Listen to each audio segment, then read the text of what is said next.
Hello friends, very good evening, Radhe Radhe, सत श्री अकाल, नमस्कार। कैसे हैं आप सब? आशा करता हूँ आप सभी काफ़ी अच्छे होंगे। और मैं शिशिर रोज़ की तरह स्वागत करता हूँ आपके अपने यूट्यूब चैनल शिशिर की पाठशाला में। तो बीपीएससी टीआरई 3.0 की जो भी स्टूडेंट्स या कैंडिडेट्स एग्ज़ाम दे रहे हैं उनके लिए ये जो इम्पोर्टेंट क्वेश्चंस कराए जा रहे हैं वो बहुत इंपॉर्टेंट है, उसको ज़रूर देखिए। और आज का जो ये सीरीज़ है स्टार्ट करने जा रहा हूँ मैं, रिवीजन सीरीज़ है जो कि चैप्टर वाइज सारे इंपॉर्टेंट क्वेश्चंस होंगे और जहाँ से टीआरई 2.0 में मोस्टली क्वेश्चंस पूछे गए हैं। तो पूरी एनसीईआरटी के ये क्वेश्चंस हैं चैप्टर वाइज, ज़रूर देखिएगा और अच्छा लगे तो लाइक शेयर सब्सक्राइब जरूर करिएगा। तो आज का जो इस वीडियो में हम कंप्लीट करेंगे भूगोल है। तो भूगोल में हम क्लास 6, 7, 8 की पूरी एनसीईआरटी के टॉपिक वाइज क्वेश्चन कंप्लीट करेंगे एक ही वीडियो में, क्लास 6, 7, 8 के। ठीक है, तो चलिए स्टार्ट करते हैं। पहला ही चैप्टर है हमारा, पहला चैप्टर है सौर मंडल। तो सौर मंडल का पहला क्वेश्चन है कि हमारे सौरमंडल में कितने ग्रह हैं। तो हमारे सौरमंडल में कितने ग्रह हैं, तो इसका राइट आंसर हो जाएगा 3। ठीक है, 8 ग्रह हैं। अब आगे चलते हैं, दूसरा क्वेश्चन इसमें। तो दूसरा क्वेश्चन की बात करें तो इसमें दूसरा क्वेश्चन दिया हुआ है सौरमंडल परिवार का मुखिया कौन होता है। तो सर पर तो मुखिया कौन होता है भाई सौरमंडल का हमारे, तो दूसरे का राइट आंसर हो जाएगा आपका तीसरा, सूर्य जो है वो मुखिया होता है। अब आगे चलते हैं, अब हम चैप्टर 2 पे चलते हैं, पृथ्वी एवं उसकी गतियाँ, जिसका नाम है। तो इसका पहला ही क्वेश्चन है सबसे बड़ा दिन कब होता है। तो सबसे बड़ा दिन कब होता है भाई, तो इसका राइट आंसर हो जाएगा 21 जून को सबसे बड़ा दिन होता है। अब आगे चलते हैं, दूसरा क्वेश्चन है चांद पर पहुंचने वाले पहले व्यक्ति कौन थे। तो ये क्वेश्चन देखिए टीआरई 2.0 में पूछा गया था। ठीक है, तो यहीं से क्वेश्चन पूछे जाते हैं। तो चांद पर पहुंचने वाले व्यक्ति कौन थे सबसे पहले, तो इसका राइट आंसर हो जाएगा आपका नील आर्मस्ट्रॉन्ग। अब आगे चलते हैं, पृथ्वी अपने अक्ष पर झुकी है। तो पृथ्वी अपने अक्ष पर कितनी झुकी है, तो तीसरे का राइट आंसर आपका हो जाएगा चौथा, 23 सही 1/2। ठीक है, कितना झुकी है, 23.5 डिग्री झुकी है पृथ्वी अपने अक्ष पर। ठीक, अब आगे चलते हैं नेक्स्ट चैप्टर पे। तो हम आ गए अब चैप्टर नंबर 3, जिसका नाम है पृथ्वी के परिमंडल। तो आइए इसके क्वेश्चन करते हैं। तो पहला ही क्वेश्चन है अंतरिक्ष में जाने वाले पहले भारतीय थे। तो अंतरिक्ष में जाने वाले सबसे पहले भारतीय कौन थे, तो इसका राइट आंसर दूसरा हो जाएगा। टीआरई 2.0 में ये क्वेश्चन पूछा गया है, आप देख सकते हैं। ठीक है, पीआरटी में राकेश शर्मा हो जाएंगे। अब आगे चलते हैं, जल जल मध्य। ठीक है, जिसको जल मरुद सॉरी जल डमरू मध्य, जिसको जल डमरू मध्य जोड़ता है, किसको जोड़ता है, तो जल डमरू मध्य। तो दूसरे का राइट आंसर आपका हो जाएगा दूसरा हो जाएगा दो बड़े जल भागों को कौन जोड़ता है, जल डमरू मध्य। अब आगे चलते हैं क्वेश्चन नंबर 3 पे। जीवन किस मंडल पर पनपता है, जीवन किस मंडल पर पनपता है, तो तीसरे का राइट आंसर हो जाएगा चौथा, जैव मंडल पर पनपता है। अब आगे चलते हैं चैप्टर नंबर 4 पे। नेक्स्ट है पृथ्वी के प्रमुख स्थल रूप, जो कि चैप्टर नंबर 4 है। तो इसमें टोटल 3 क्वेश्चन दिए हुए हैं। तो पहला क्वेश्चन है पर्वत कितने प्रकार के होते हैं। तो पर्वत कितने प्रकार के होते हैं, तो इसका राइट आंसर आपका हो जाएगा तीसरा, 3 प्रकार के पर्वत होते हैं। नेक्स्ट है किसे संसार का छत कहा जाता है। तो संसार का छत किसे कहा जाता है, तो दूसरे का जो राइट आंसर हो जाएगा आपका तीसरा, पामीर के पठार। ये भी क्वेश्चन पूछा गया है। ठीक, संसार का छत किसे कहते हैं, पामीर का पठार को। तीसरा क्वेश्चन है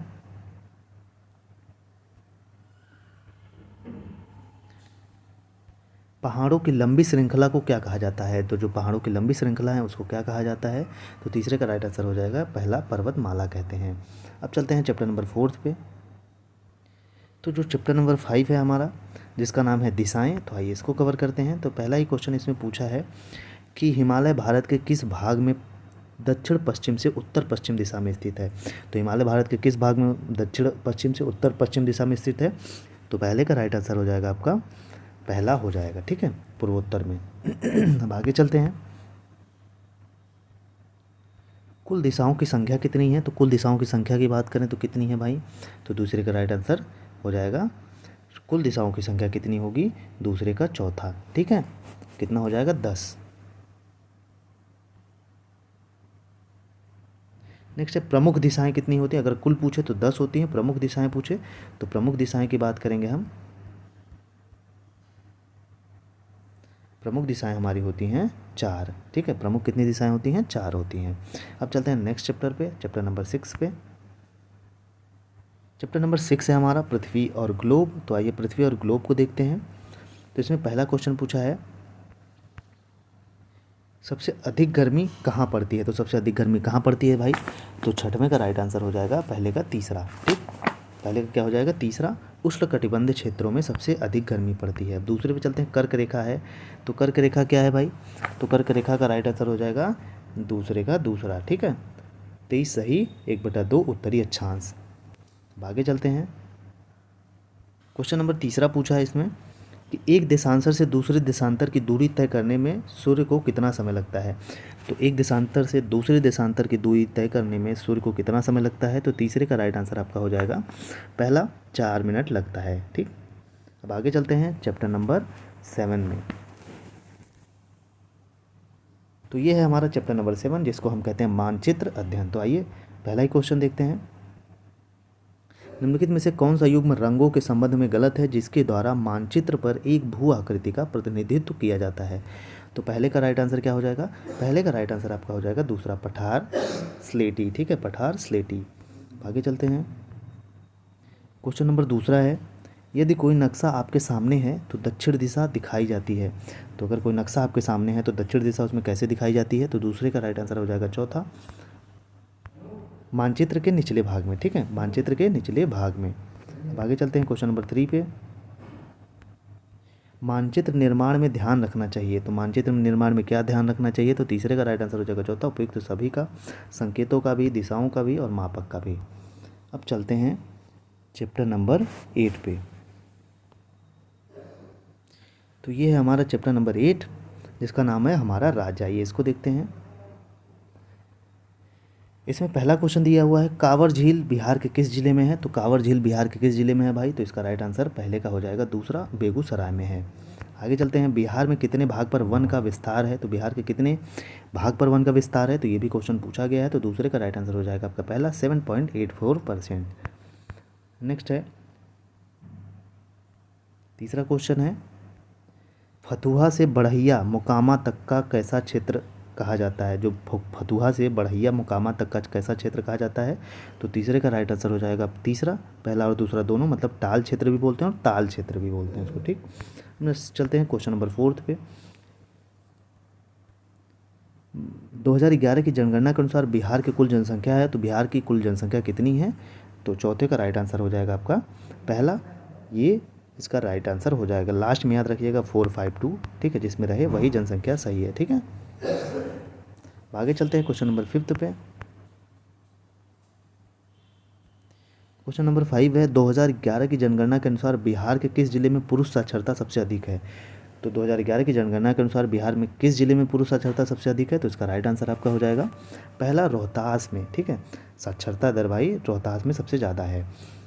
अब आगे चलते हैं चैप्टर नंबर 9 में।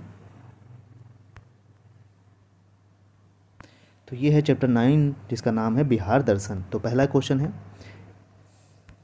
बिहार में जलकुंड कहाँ अवस्थित है? तो बिहार में जो गर्म जलकुंड है ये कहाँ अवस्थित है? तो पहले का राइट आंसर आपका क्या हो जाएगा? बिहार में जो गर्म जलकुंड है वो कहाँ अवस्थित है? तो हमें इसको बताना है आपको। तो इसका राइट आंसर हो जाएगा दूसरा, राजगीर में। ठीक है, राजगीर में क्या पाए जाते हैं? गर्म झरने और जलकुंड पाए जाते हैं। आगे चलते हैं, क्वेश्चन नंबर दूसरा है, जरासंघ का अखाड़ा अवस्थित है। तो जो जरासंघ है इसका अखाड़ा कहाँ अवस्थित है? तो दूसरे का राइट आंसर हो जाएगा आपका पहला, राजगीर में। नेक्स्ट है, गौतम बुद्ध को ज्ञान की प्राप्ति कहाँ हुई थी? तो गौतम बुद्ध को ज्ञान की प्राप्ति कहाँ हुई थी? तो तीसरे का राइट आंसर आपका क्या हो जाएगा? तीसरे का हो जाएगा तीसरा, बोध गया में। नेक्स्ट है, ककोलत। ककोलत प्रसिद्ध है, तो ककोलत किसके लिए प्रसिद्ध है भाई? तो ककोलत प्रसिद्ध है, चौथे का राइट आंसर आपका हो जाएगा पहला, ठंडे जल के लिए प्रसिद्ध है। क्या? ककोलत। ठीक, ककोलत किसके लिए प्रसिद्ध है? ठंडे जल के लिए। अब आगे चलते हैं, पावापुरी में किसकी मंदिर है भाई? तो पावापुरी में मंदिर किसकी है? तो इसका राइट आंसर दूसरा हो जाएगा, जल की। ठीक, पावापुरी में जल का मंदिर है। अब चलते हैं चैप्टर नंबर 10 पे। चैप्टर नंबर 10 है बिहार दर्शन 2। तो आइए इसके क्वेश्चन को करते हैं। गोल घर का निर्माण किसने करवाया था? तो भाई गोल घर का निर्माण किसने करवाया था? तो पहले का राइट आंसर आपका हो जाएगा चौथा, हो जाएगा जॉन गास्टिन ने। ठीक है, गोल घर का निर्माण कराया था। अब आगे चलते हैं, दूसरा है, गुरु गोविंद सिंह का जन्म स्थान है। तो गुरु गोविंद सिंह का जन्म स्थान क्या है? तो दूसरे का राइट आंसर आपका हो जाएगा पहला, पटना। अब आगे चलते हैं, शेरशाह का मकबरा कहाँ है? तो जो शेरशाह हैं इनके मकबरा कहाँ पे स्थित है? तो इसका राइट आंसर हो जाएगा तीसरे का आपका तीसरा, गया में इनका मकबरा है। अब चलते हैं नेक्स्ट क्वेश्चन पे इनके।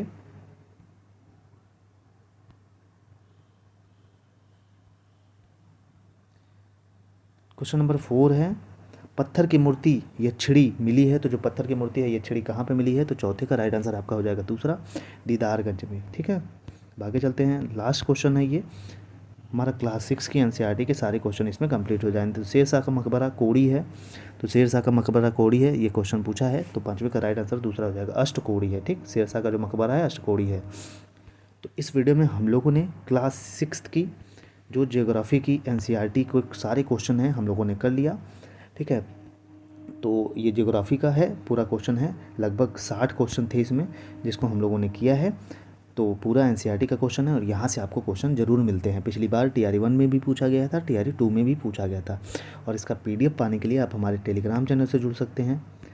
टेलीग्राम चैनल पर आप शिशिर की पाठशाला नाम है, उस पर उससे ऐड हो जाइएगा, आपको ये पीडीएफ मैं दे दूँगा फ्री में। बाकी डिस्क्रिप्शन में टेलीग्राम का लिंक दे दूँगा। अगर अच्छा लगे तो लाइक शेयर सब्सक्राइब ज़रूर करिएगा, ताकि मैं जल्द से जल्द 4 से 5 दिन में पूरी हिस्ट्री, ज्योग्राफी, पॉलिटी, साइंस सबके क्वेश्चंस करा दूं। बाकी आपका लाइक शेयर और सब्सक्राइब मुझे मोटिवेट करेगा और जितना जल्दी मैं करा पाऊँ। बाकी जय हिंद, जय भारत।